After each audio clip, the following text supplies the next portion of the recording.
Bang. Oke. Wah, setelah seharian nih saya keliling jalan-jalan sekitar rumah ini. Nah, ternyata saya menemukan banyak sekali botol-botol plastik di pinggir jalan. Dan kira-kira saya penasaran nih, kira-kira dari botol plastik ini bisa didaur ulang jadi apa saja ya? Tadi saya menemukan ada botol minuman, lalu juga ada botol oli. Seperti apa ya? Yuk ikuti perjalanan saya dalam sehari menjadi pengusaha pendaur ulangan botol plastik. Selama saya memulung sampah, saya penasaran nih, bagaimana cara mendaur ulang sampah botol plastik yang banyak banget ini? Sabar, asal ada kemauan, pasti ada jalan. Ternyata langkah awalnya adalah memilah. Oke, pemirsa, setelah tadi kita mulung si botol-botolnya ini di pinggir jalan, tugas pertama kita adalah melepas label-label yang ada pada botolnya. Setelah itu dipilih-pilih nih. Kalau yang warna ini disesuaikan dengan keranjangnya masing-masing agar nanti lebih mudah untuk mengolahnya. Nah, terutama untuk yang botol-botol oli seperti ini harus benar-benar dipisahkan karena dari bahan dasar botolnya pun sudah berbeda. Yuk lanjut lagi.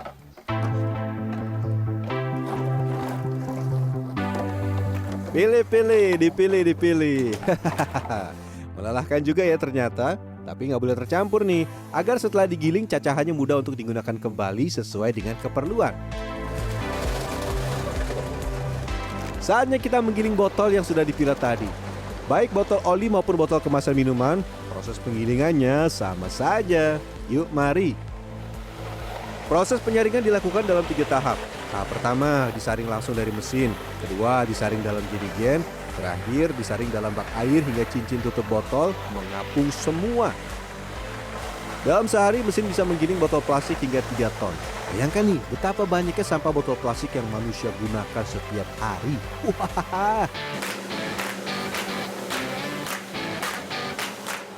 Setelah semua disaring, saatnya kita keringkan dengan menggunakan mesin pengering.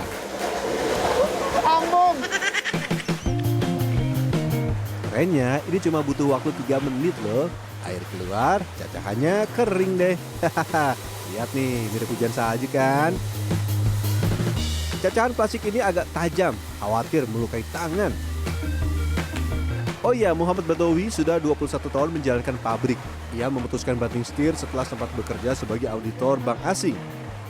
Sampah ia kumpulkan dari berbagai lapak untuk didaur ulang menjadi bahan yang lebih bernilai. Makanya sampah ini ia anggap sebagai harta karun yang akan terus ada nilainya. Karena kalau sampah plastik itu sampai lama loh, bahkan ada plastik yang baru bisa terurai setelah 350 tahun, jadi lama banget. Saya pikir keren nih kalau usaha ini, dan yang berikutnya nggak banyak kan orang yang mau menjalankan kegiatan ini. Ini bukan? Oh. Nah, ini karena pengalamannya yang sulit mendapatkan ilmu saat awal membuka usaha, Muhammad Badawi selalu membagikan pengalaman setiap hari Sabtu di pabriknya. Apalagi, ia membuat sendiri mesin yang digunakan untuk mengolah. Yang saya dapatkan dari sini ya tentu cara pengolahannya, terus proses pendaur ulangannya, dan kenapa saya tertarik di sini ya karena menurut saya global warming atau climate change itu nyata, ada, dan kalau bukan kita, siapa lagi yang mau menanggulanginya, dan untuk kedepannya anak cucu kita juga. Menurut data Kementerian Lingkungan Hidup pada tahun 2020, sampah plastik di Indonesia mencapai 67,8 ton. Bahkan nih, setiap tahunnya sebesar 1,3 juta ton sampah plastik di Indonesia bermuara di laut. Peneliti LIPI Reza Cordova menyebut proses pemilahan sampah harus dilakukan dari sekarang, mulai dari tingkat pengguna atau konsumen.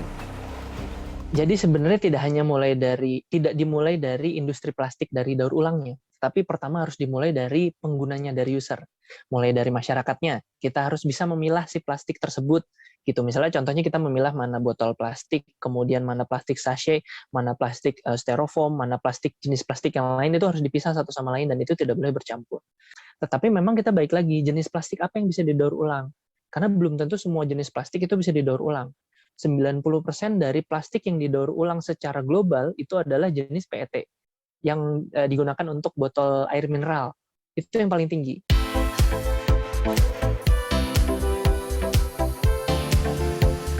Nah, kalau yang ini adalah cacahan dari botol oli, botol shampoo, dan botol dengan bahan dasar HDPE atau High Density Polyethylene.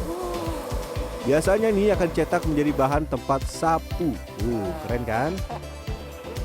Ini nanti jadinya kayak gimana, Om? Ini nanti dipanaskan, jadi mulai dimasukkan tadi, Mas Adi tadi masukin ya. Oke, dimasukkan ke sini, kemudian nanti dipanaskan. Di sini panasnya sekitar 150 derajat Celcius. Nah, dari sini kemudian nanti dia akan keluar meleleh seperti itu. Tidak sampai mencair. Nah, kemudian sampai di titik seperti itu baru dijepit dengan moldingnya. Ya. Nanti kita lihat dia akan dijepit dengan moldingnya, baru dia akan tercetak. Ditiup dengan angin, dengan blower seperti itu.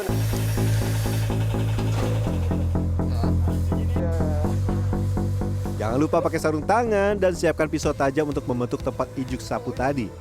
Untuk botol oli akan menjadi wadah ijuk sapu. Botol minuman akan dikirim ke produsen dan diolah menjadi benang polyester. Dan kemasan minuman gelas akan jadi tali rafia. Nah, pemirsa, setelah bahan-bahan yang dimasukkan, kemudian jadi cairan seperti ini, dan nanti dipres oleh masnya.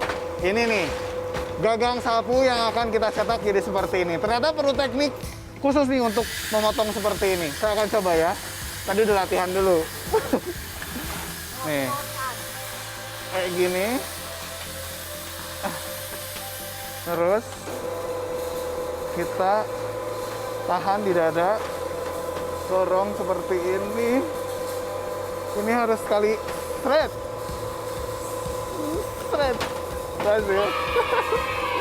Masih panjang lagi. Di bagian sini agak susah. Nah. Gagal. Rugi lama-lama kalau saya ada di sini.